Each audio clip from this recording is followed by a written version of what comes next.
Right, well, we're here in lovely mountain ranges of Snowdonia.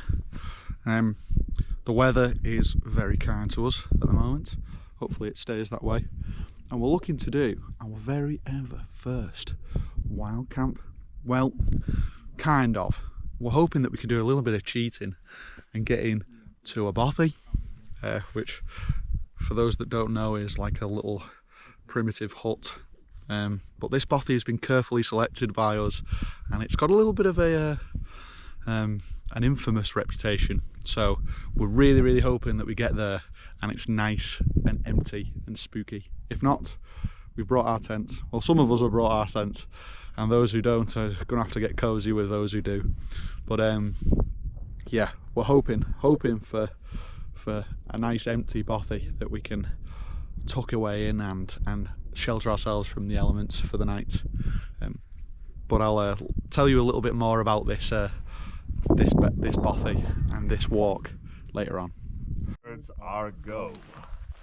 We listened to that when Diesel was going the wrong way. yeah. It came out, I was like, this is not the right turn. There we go.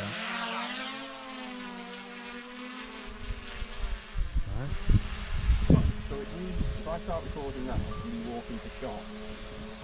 Right, whilst Rob's playing around with his drone a bit, I thought I'd give a little bit of exposition of who exactly we are and what we're doing, because I forgot to do that on location. So there I am at the back. My name's Jack, but these lads also call me Tron.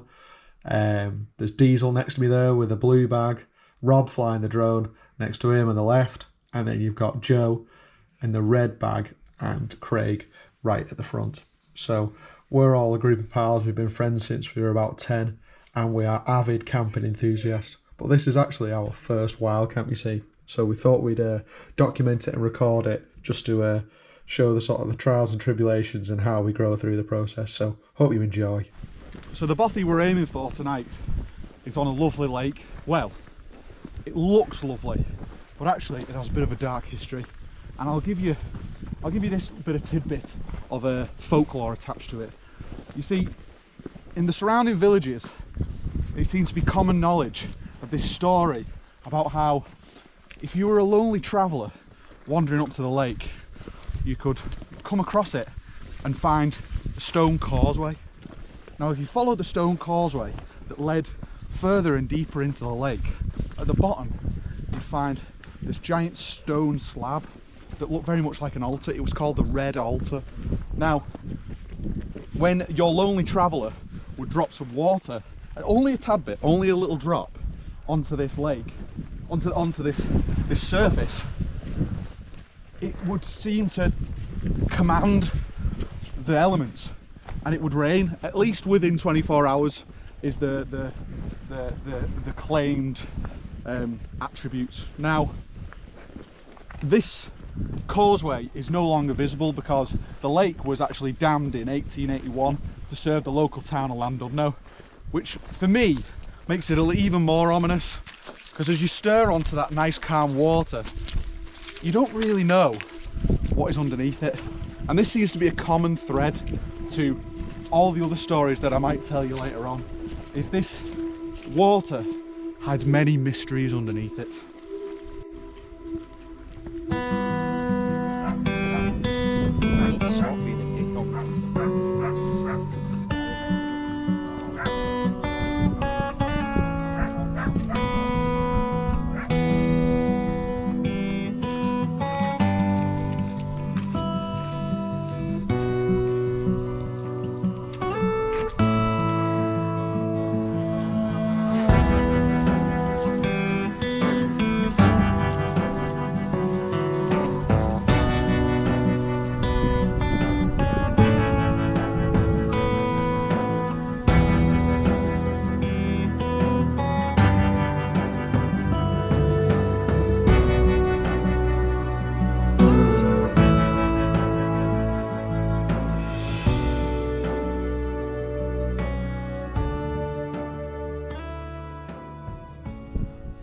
I'm going to give you another story here now.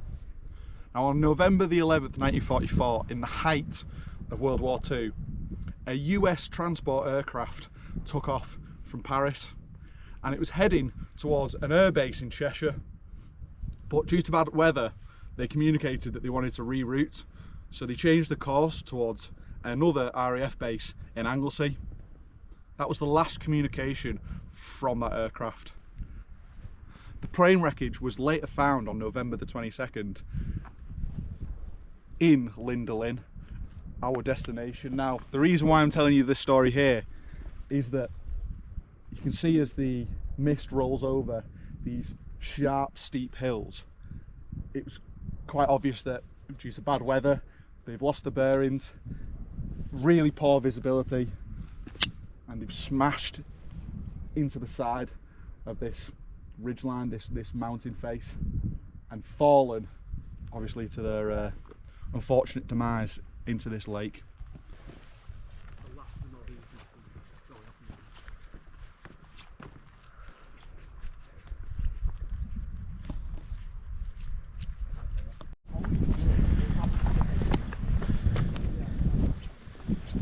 Hi there.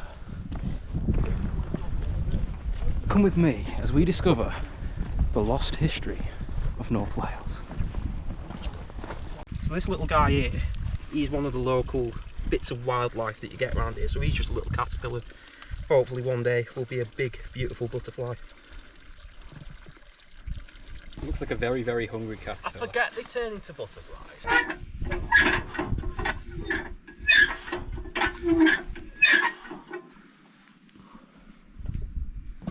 Time for a pint. We're gonna go up and round.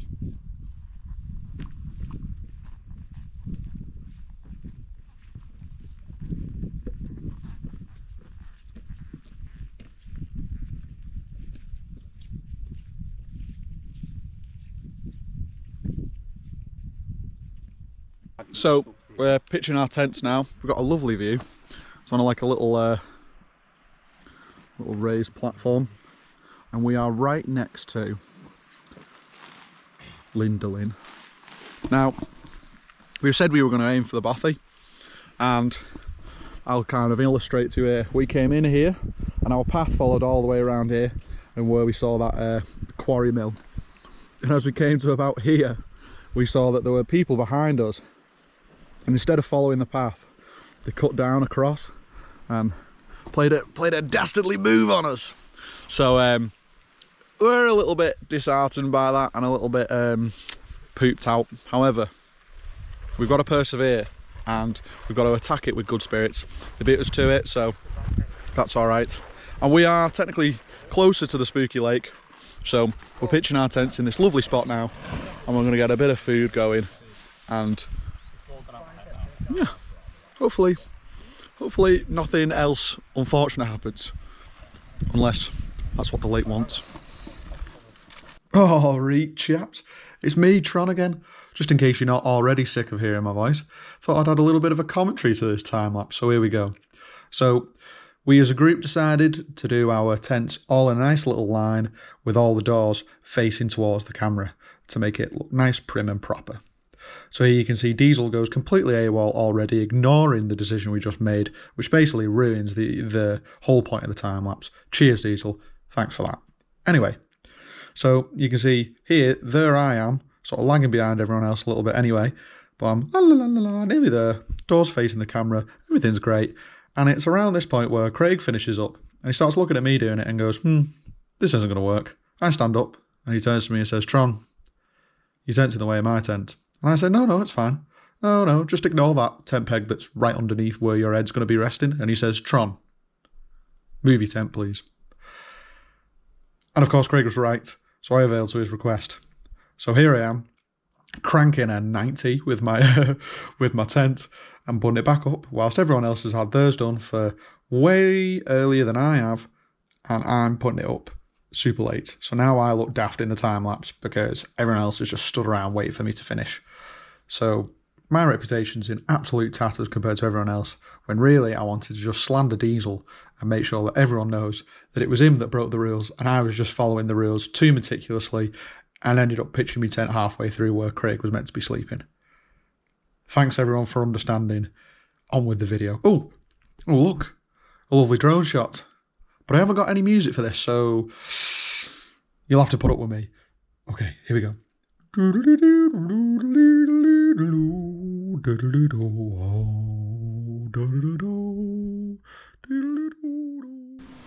So it's getting real dark now.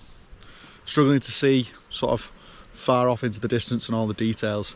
And there's a fog that's really sort of set across the valleys. And you can even see it rolling in over the top of the cliff face. It's a very still and calm atmosphere, but it also could be quite unsettling to some people, especially when you think about this. So another folk story that I did a bit of research on was that sort of around the same time and before the point that it was dammed up, and as you can see, it was dammed up here, and all this is all obviously man-made intervention. But before that, this was just natural hills for shepherds to roam. Now, a report came in from a shepherd to some of the nearby villages, maybe sort of Llyn Dulyn and all the other ones surrounding, that he'd actually seen a woman being dragged into the lake by a dark figure. He could have been, you know, up on one of these hills and too far away to intervene, but apparently there was a big kerfuffle and he could hear and see it, and then she disappeared into the water. Now this water is pitch black. It's a lot darker than I was expecting, really. And essentially, when he reported it back to the village, they seemed to link two stories together. There seemed to be like a local woman had disappeared, and this woman had a bit of a reputation for being a bit kooky, a bit crazy, and back in those times she wasn't mentally ill, or she wasn't a little bit strange. This woman was a witch. Now, this clearly has attached to it stories of dark forces and ominous actions. Why would this woman disappear and seem to be dragged into the lake? Now, this isn't part of the story, but it's very often you hear stories of witchcraft, and these are normal people that, for whatever reason, make a deal with the devil. Who knows? This lady might have not really repaid her debt to Lucifer, and you know, the bell tolls for everyone, and her demise might have been right here in this lake. Not to spook you out the entire time, I thought I'd tell you what I'm doing for dinner and how I'm cooking it. So I've got my trusty jet boil, and I'm going to be doing, I kind of said it was a jambalaya to begin with, and it's just a paella, but if you go through the stages of what's in a paella and what's in a jambalaya, it's very similar. So it's just a paella with Tabasco in it, essentially, and I'll show you how I'm cooking it. Well, hey, who's ready for another Tron voiceover? I know I am. So, here we've got some chorizo frying off lovely at the bottom of my jet boil with some garlic butter. Right, now I added some onions to this, but they've been pre-diced just like all the other veggies before I've come out, because who wants to chop vegetables in the middle of a dark field? I know I don't. So, I added water at this point, and some boil in the bag rice, so that's for minimal mess. Don't want a sticky jet boil, absolutely don't want a sticky jet boil. Right, and here I used a load of seasoning and put it into the mix, and by a load I mean 4 persons worth of portions, because I put the whole packet in. Good on you, Tron. Pork pie whilst I wait, no better.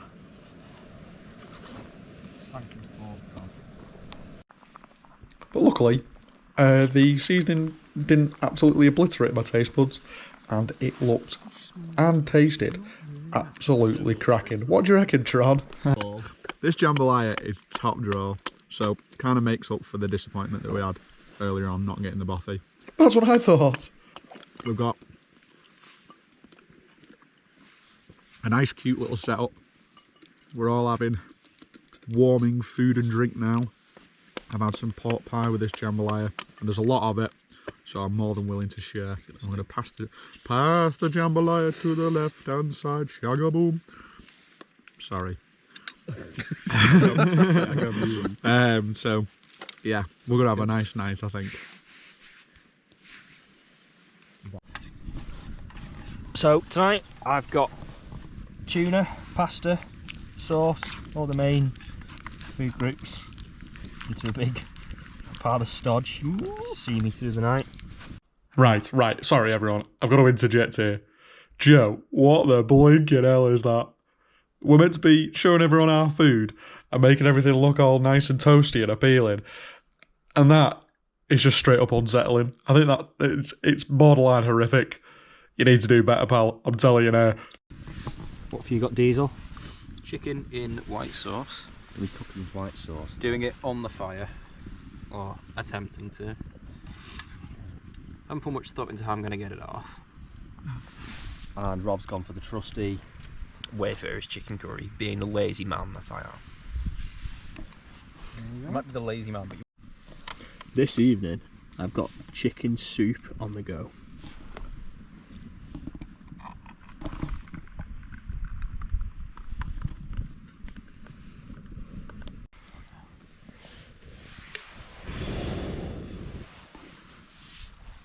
To the south, your boots are melting there, Craig.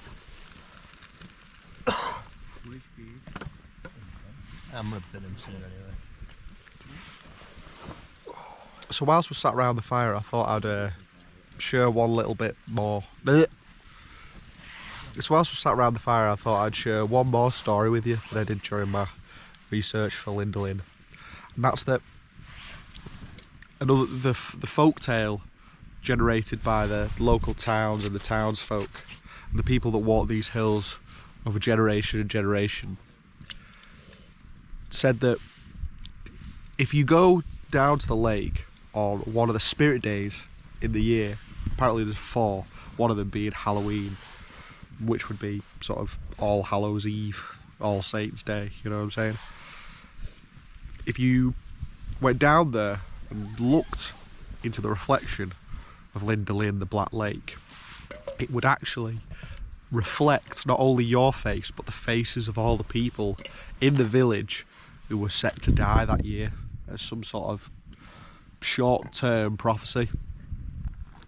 So this place is steeped in mystery and has many paranormal and sort of spiritual attributes that are quite unexplained.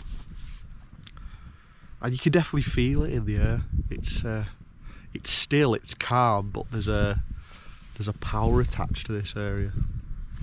Well, that's what I feel anyway. Craig thinks it's a load of hokey nonsense. So with that story, we've all decided to go down to the lake and see if it will tell our future for us, or maybe the future of, you know, our close friends, enemies. I personally just want to make sure that Dolly Parton lives another year, because life's not living without Dolly Parton.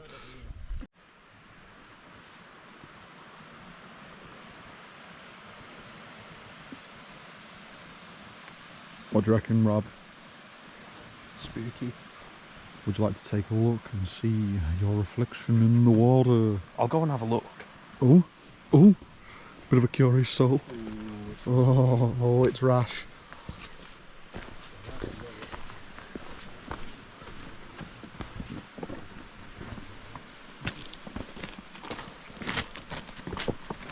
Make sure I don't stack it.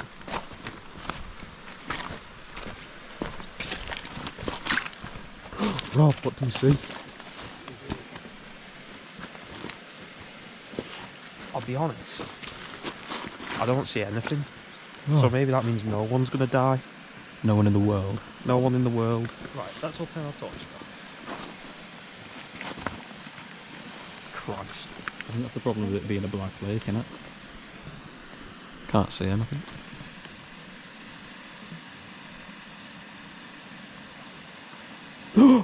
Hulk Hogan? Don't. King Charles? No. Lads, this is pitch black. Yeah. I think this is the darkest place I've been to. Yeah, because Like- there's literally no, Yeah. there's no, because the fog, Yeah. there's no, like, There's not even stars. starlight, yeah. like if you're without torch or it runs out of charge, you're pretty snookered here. What would you do if your torch ran out and you're alone here, Diesel? What I would do is that I'd try and out-freak the ghosts. So they're going to try and come for me, I'll come for them. I'll be like, tick-tock, goes the clock. And then they'll be really scared and they'll leave me alone. I mean... They aren't. I'm spook solid, personally. I mean, there is nothing that they can do that I will outdo them. And I'll die trying. That's a challenge. Fighting words. What do you reckon, Joe? It's quite scary. Well, you were starting something off by saying the fact is. Yeah, the fact is, there's certified bodies in that lake. There is, like, yeah, past all the spooky stuff. You know, the witch might be in there, the witch lady might be in there, but confirmed the plane crash victims are in there. Yeah, cheers, Joe. You've just made that pretty... That's gone from, like, spooky to just grim now. And people still drink from it. Right, so the fire's getting nice and low now, so we're thinking to turn in for the night. But I thought just to warm me up before I get into bed, get myself a little brew. It's not quite clean inside after ET, but listen, I wonder if anyone's had any paprika in the brew before, so I'll report back and tell you what it tastes like. I'm still going to be a very happy bunny, I'm sure.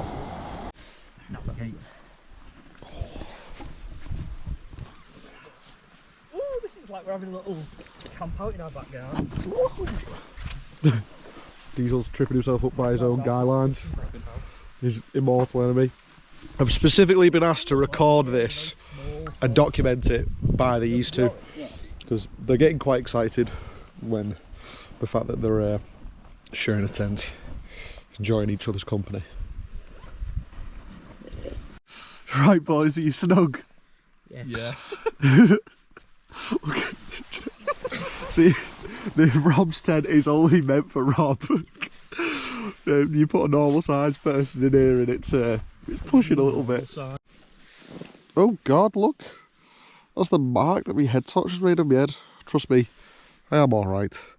Or has the infection started taking in from the friggin' spooky lake? I don't know.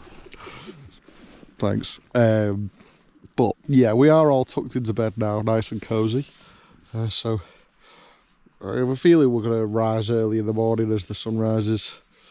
I don't think we're going to set any alarms, but yeah, I think we have a tendency to all wake up around the same time because we are synchronised brothers in arms. So hopefully it's going to be a nice comfy sleep. And yeah, we'll see you in the morning. Night all! Night, Ron. Night. Right, everyone. Right. Good morning, everyone. Good morning, everyone. Good morning. Ah, there we are. I had a relatively nice sleep. This new sleep, like, is the bee's knees. I don't know what they're laughing about. I woke up at like... Did anyone else wake up around like 4? Yeah. But I wasn't necessarily cold. But the witching hours... Do you guys know the witching hour? Isn't the witching hour meant to be 3? Yeah, your nan used to go on about the witch. What is it? What is it, Rob? She said it was midnight. Oh. Sure, I thought the witching hour was midnight. I thought it was like 3. Well, that's inconclusive. Well, that's like when Quandale Dingle would ring you at 3 a.m. Yeah, Quandale Dingle. No, it wasn't Quandale Dingle at ringing at 3 a.m. Who was it? It wasn't. No, John Pork didn't call at 3 a.m. I don't know. Anyway, this is. Used to call at 3 a.m., didn't Yeah. You know, you're right. Anyway, but it was 4 a.m. anyway, so whatever. But managed to get back asleep. So, pretty well rested now. It's it's 20 to 8. 29 in the morning. So I'm going to get up and I'm going to get a VB long neck. Get that up, yeah. Now I'm going to actually get a bit of porridge, I think. So, and then we'll get rolling because we've got a fair bit of walking to do today. We did 5k yesterday. And we've got 10 to do today, but we've got the time on our sides now because we set off quite early yesterday, but today obviously we've got a load of time. But we are well rested because we went to bed around like 9, so it's like we had a big chunk of sleep, so we'll be grand. I think spirits are pretty high. Not heard from Craig yet. Poor Craig doesn't usually sleep very well when in the best of times when we're camping, but he still comes, so he's a bloody trooper, that lad. Anyway, see you outside the tent. It looks like the morning Right, after 4. here we are out here. It's bloody gorgeous. The haze has come over the hills and it looks quite mythical. It's very lovely. The stones and this pipe work for all the reservoirs and stuff like that. It's just something else, guys. Seriously, spirits are pretty high. I was going to tell you how we've all had a really nice sleep, or at least somewhat amicable, and then Diesel thought he'd chirp in and start moaning. So Diesel, do you want for the record to give us a little bit of a report on your sleep? I'm not convinced I slept at all, and I kept having a dream that someone was punching me in the back, like lifting me up, putting me down and punching me in the back. It was weird. Was it by any chance a witch who was doing that? Could well have been.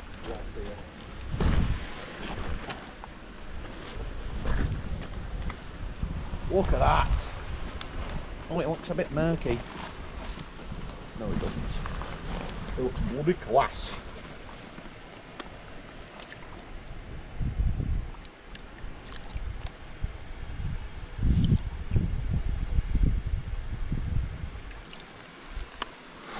Oh yeah. Oh yeah. A little bit of a food review for you.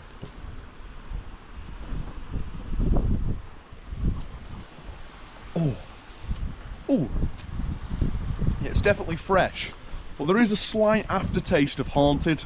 Right, we've got a bit of a breakfast report before we set off.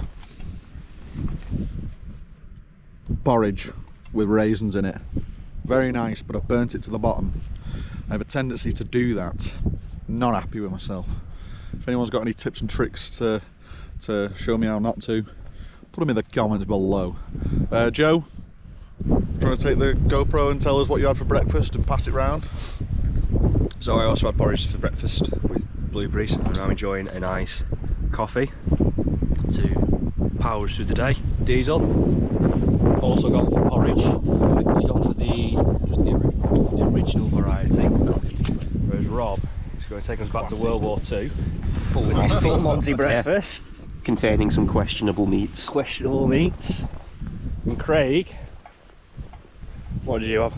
I had a canned baked beans and sausages. Canned baked beans and sausage, so there we go.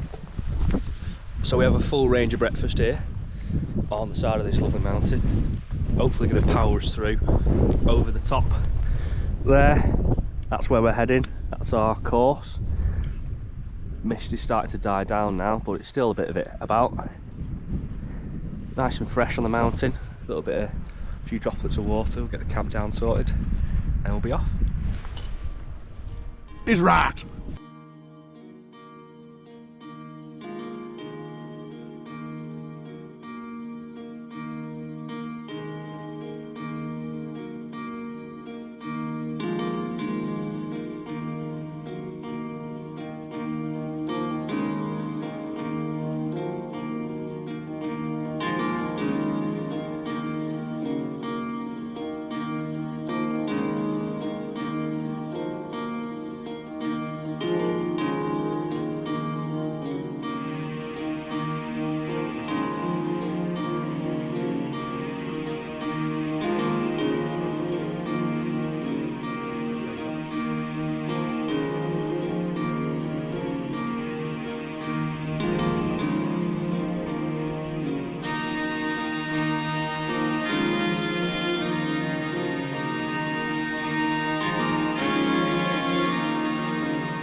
Well, we've made it to the pub. Yeah. We've enjoyed our time. Yeah. We cut the walk a little bit short, as you saw earlier, because the weather had closed in, so we just thought we'd come to the pub just for a bit of lunch before we head back home. Seems like a much better idea. Yeah. It was definitely, I think it was definitely the right decision to make. Joe's just spilled his drink. Cooked. We all had a really good time. We were really, in the end, super grateful that there were people in the bothy because it forced us to get out there, get close to the lake, and push ourselves to do our very first wild camp with no cheating involved. So, and we are absolutely refreshed and invigorated and ready for the next one. Would you agree, Diesel? Absolutely. Cheers to that. How about Cheers. Yeah. that? Oh, you left your pint, Chris? Yeah, 'cause I thought, Oh, you're not.